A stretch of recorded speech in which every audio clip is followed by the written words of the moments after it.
Hello, Fáilte.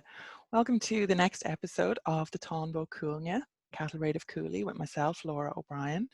And we are reading and commenting occasionally on the Táin Cúailgne. So I'm going to share my screen here. We are, as usual, reading from the Joseph Dunn translation of the Táin Cúailgne, and we are continuing with section 9, episode 9, the proposals. So, the 4 grand provinces of Éireann proceeded till they pitched camp and took quarters in Drumane, Bird's Ridge, in the land of Cooley Merhevni. And they slept there that night, and Cuchulainn held himself at Ferta Illergiv, the burial mound on the slopes, hard by them that night. And he, Cuchulainn, shook, brandished, and flourished his weapons that night, so that 100 warriors of the host perished of fright and fear and dread of Cuchulainn. Maeve called upon Fiacu, son of Ferfeve of the Ulstermen, to go parley with Cuchulainn, to come to some terms with him. What terms shall be given him? Asked Fiacu, son of Ferfeve. Not hard to answer, Maeve replied. He shall be recompensed for the loss of his lands and estates, for whosoever has been slain of the Ulstermen, so that it be paid to him as the men of Éireann adjudge. Entertainment shall be his at all times in Cúailgne. Wine and mead shall be poured out for him, and he shall come into my service and Aliel's, for that is more seemly for him than to be in service of the lordling with whom he is. A little bit of a shade on Conchor there, the King of Ulster, and rightly so, given their history and fairness. So accordingly, this was the greatest word of scorn and insult spoken on the cow raid of Cúailgne, to make a lordling of the best king of a province of Éireann, even of Conchor.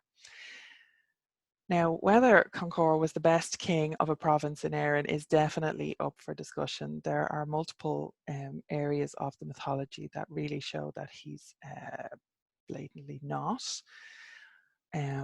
He, especially the whole Maeve thing, and Maeve of Tara as well, Maeve Lethjarrig, so it's not just Maeve of Cúailgne, but there's a lot of backstory there and a lot going on. So, you know, again, like Maeve is kind of being portrayed as the bad guy there, but you know, as being disrespectful to the best king of a province of Éireann, and certainly from her perspective, he really is not that.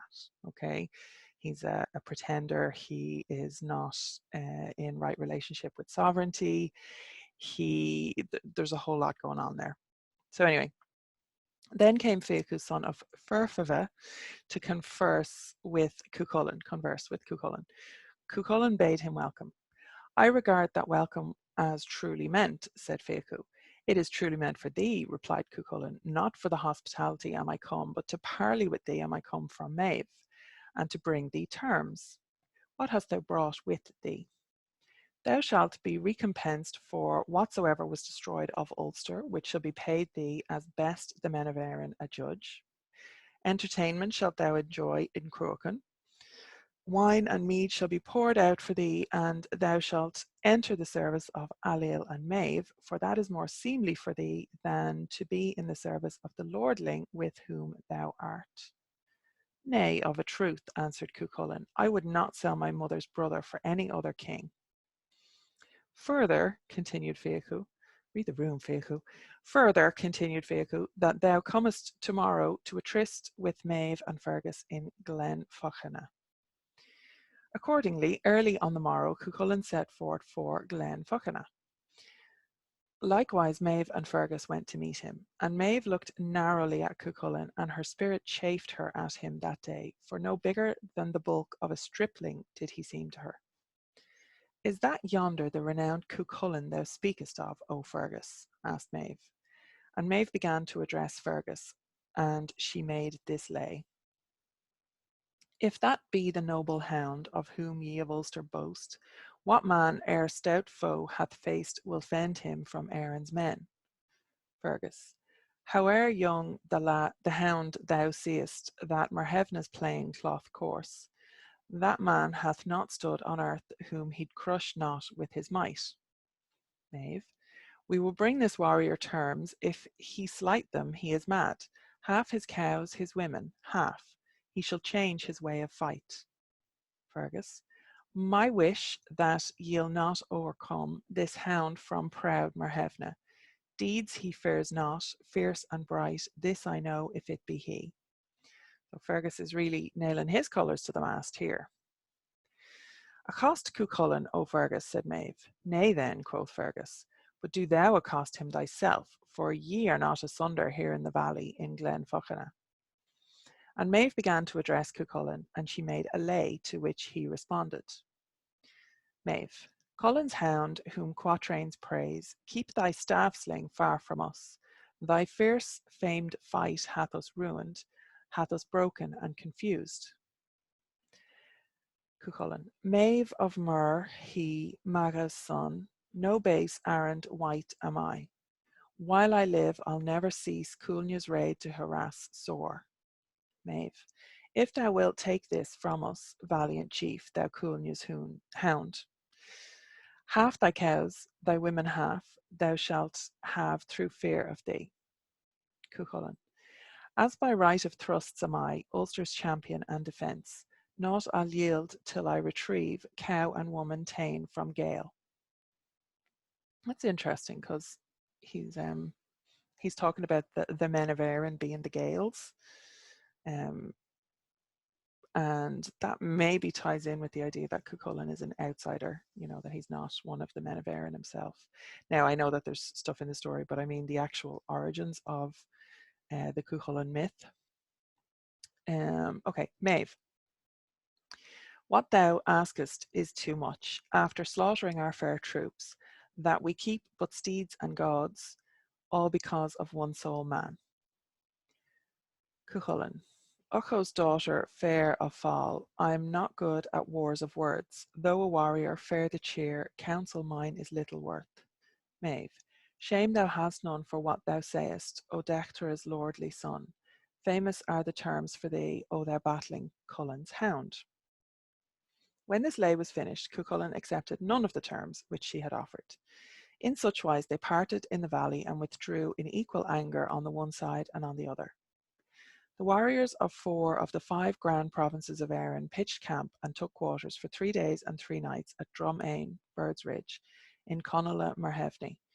But neither huts nor tents did they set up, nor did they engage in feasts or repasts, nor sang they songs nor carols those 3 nights. And Cuchulainn destroyed 100 of their warriors every night ere the bright hour of sunrise on the morrow. Our host will not last long in this fashion, said Maeve, if Cuchulainn slays 100 of our warriors every night. Wherefore is a proposal not made to him, and do we not parley with him? What might that proposal be? Asked Ailill. Let the cattle that have milk be given to him, and the captive women from amongst our booty. And he on his side shall check his staff sling from the men of Erin, and give leave to the host to sleep, even though he slay them by day. Who shall go with that proposal? Ailill asked. Who, answered Maeve, but Macroth, the chief runner. Nay, I will not go, said Macroth. Excuse me. For I am in no way experienced and know not where Cuchulainn may be, and even though I should meet him, I should not know him. Ask Fergus, quoth Maeve. Like enough he knows where he is. Nay then, I know it not, answered Fergus, but I trow he is in the snow between Fochan and the sea, taking the wind and the sun after his sleeplessness last night, killing and slaughtering the host single-handed. And so it truly was. Then on that errand Delga Macroth set forth, the messenger of Ailill and Maeve. He it is that circles Erin in one day. There it is that Fergus opined that Cuchulainn would be, in Delga. Heavy snow fell that night, so that all of the 5 provinces of Erin were a white plain with the snow, and Cuchulainn doffed the 70 waxed board-like tunics, which were used to be held under cords and strings next his skin, in order that his sense might not be deranged when the fit of his fury came on him. And the snow melted for 30 feet all around him because of the intensity of the warrior's heat, and the warmth of Cuchulainn's body. And the Gila remained a good distance from him, for he could not endure to remain near him because of the might of his rage and the warrior's fury and the heat of his body. The Gila is the runner, so that's Magrath. Gila means slave or servant, and is just a general term, really, up to fairly modern times for a servant, really. So, a single warrior approacheth, O Cuchulainn, cried Laig to Cuchulainn. What manner of warrior is he? Asked Cuchulainn. A brown, broad-faced, handsome fellow, a splendid brown hooded cloak about him, a fine bronze cloak in his what's wrong with me? Sorry. A fine bronze pin in his cloak, a leathern tree-striped doublet next to his skin, 2 gapped shoes between his feet and the ground, a white hazel dog staff in one of his hands, a single-edged sword with ornaments of walrus tooth on its hilt in the other. Good, O Gila, quoth Cuchulainn. These be the tokens of a herald. One of the heralds of Erin is he to bring me message and offer of parley. Now was Magrath arrived at the place where Laig was. How now? Why is thy title as vassal, O Gila? Magrath asked. Vassal am I to the youth up yonder, the Gila made answer. Magrath came to the place where Cuchulainn was. How now? What is thy name as vassal, O warrior? Asked Magrath. Vassal am I to Concor, son of Facna Fahak, son of the High King of this province. Hast not something, a name more special than that? 'Tis enough for the nonce, answered Cuchulainn. Haply thou knowest where I might find that famous Cuchulainn of whom the men of Erin clamour now on this foray. So basically, Cuchulainn has said that he's one of Conor's vassals, or one of Conor's men, really. He's marked as a warrior, but he's one of Conall's men. Sorry, I really don't know what's wrong with me today. My apologies. He is one of Connor's men, Conor MacNassa, and he's not. He was asked, have you not got a name more special than that? And Cuchulainn says, that's all you're getting, basically. So Magrath then talks about how he is looking for Cuchulainn, and what wouldst thou say to him that thou wouldst not to me? Asked Cuchulainn. To parley with him am I come on the part of Ailill and Maeve, with terms and friendly intercourse for him. What terms hast thou brought with thee for him? The milch kine, that's the milk cattle, milk cows, and the bondwomen of the booty he shall have, and for him to hold back his staff sling from the hosts, for not pleasant is the thunder feet he works every evening upon them. Even though the one thou seekest were really at hand, he would not accept the proposals thou askest. For the Ulstermen, in reprisal for injuries and satires and hindrances, will kill for meat in the winter the milch cows ye have captured, should they happen to have no yield cattle. And what is more, they will bring their bondwomen to bed to them, and thus will grow up a base progeny on the side of the mothers in the land of Ulster. Magrath went his way back. What, didst thou not find him? Maeve asked. Verily, I know not, but I found a surly, angry, hateful, wrathful Gila in the snow betwixt Fochan and the sea. Sooth to say, I know not if he were Cuchulainn. Spoiler, that was Cuchulainn. Hath he accepted these proposals from thee? Nay, then, he hath not. And Magrath related unto them all his answer, and reason why he did not accept them. It was he himself with whom thou spakest, said Fergus. Another offer shall be made to him, said Maeve. What is the offer? Asked Ailill. There shall be given to him the yield cattle and the noblest of the captive women of the booty, and his sling shall be checked from the hosts, for not pleasant is the thunder feet he works on them every evening. Who should go to make this covenant? Said they. Who but Magrath, the king's envoy? Said every one. Yea, I will go, said Magrath, because this time I know him. Thereupon Magrath arose and came to parley with Cuchulainn. To parley with thee am I come this time with other terms, for I wis it is thou art the renowned Cuchulainn. I wis it is thou art. I'm presuming that means I you know, I have the wisdom of it, or I understand it, or I know that it is you, Cuchulainn. So what hast thou brought with thee now? Cuchulainn asked. What is dry of the kine, and what is noblest of the captives, shall thou get, and hold thy staff sling from the men of Erin, and suffer the men of Erin to go to sleep, for not pleasant is the thunder feet thou workest upon them every evening. He's killing 100 men every evening. Not pleasant is a bit of an understatement, I suppose, but they keep coming back to it. So I accept not that offer, because, as amends for their honour, the Ulster men will kill the dry cattle. For the men of Ulster are honourable men, and they would remain wholly without dry kine and milch kine. They would bring their free women ye have captured to the querns and to the kneading troughs, and into bondage and other serfdom besides. This would be a disgrace. Loath would I be to leave after me this shame in Ulster, that slave girls and handmaids should be made of the daughters of kings and princes of Ulster. Is there any offer at all that thou wilt accept this time? Aye, but there is, answered Cuchulainn. Then wilt thou tell me the offer? Asked Macroth. By my word, Cuchulainn made answer, 'tis not I that will tell you. It is a question then, said Macroth.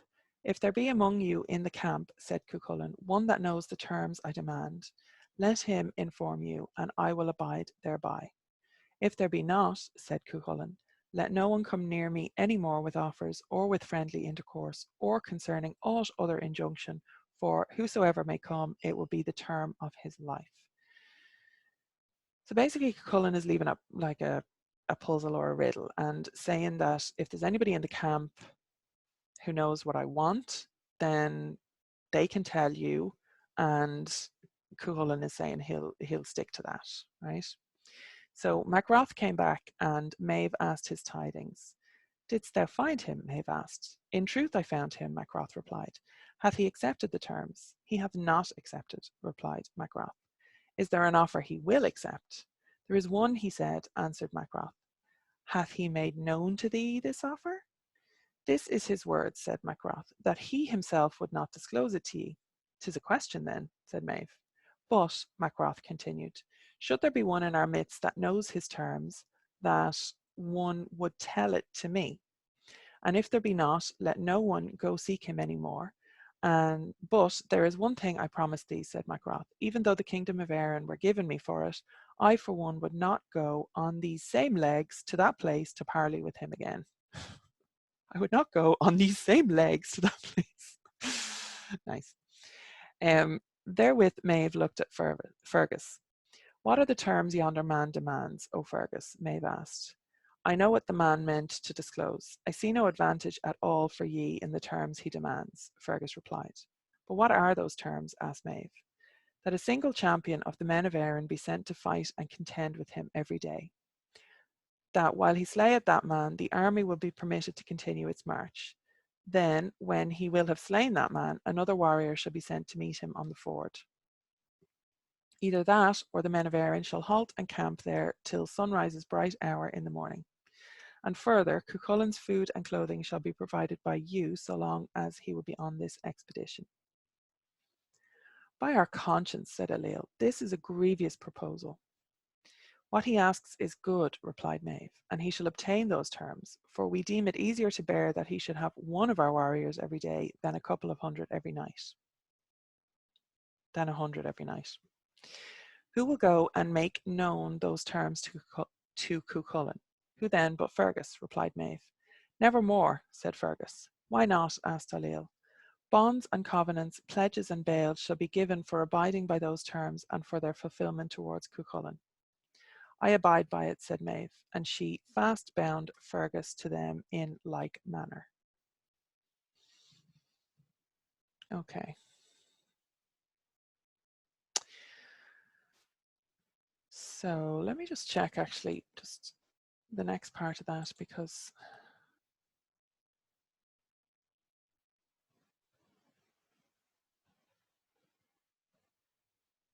okay. So Fergus does go. That's what the last bit of that was saying. So there's bonds and promises, bonds and covenants, pledges and bail. So Fergus is saying that he won't go unless that happens, basically. So Maeve agrees, I abide by it, and she fast bound Fergus to them in like manner.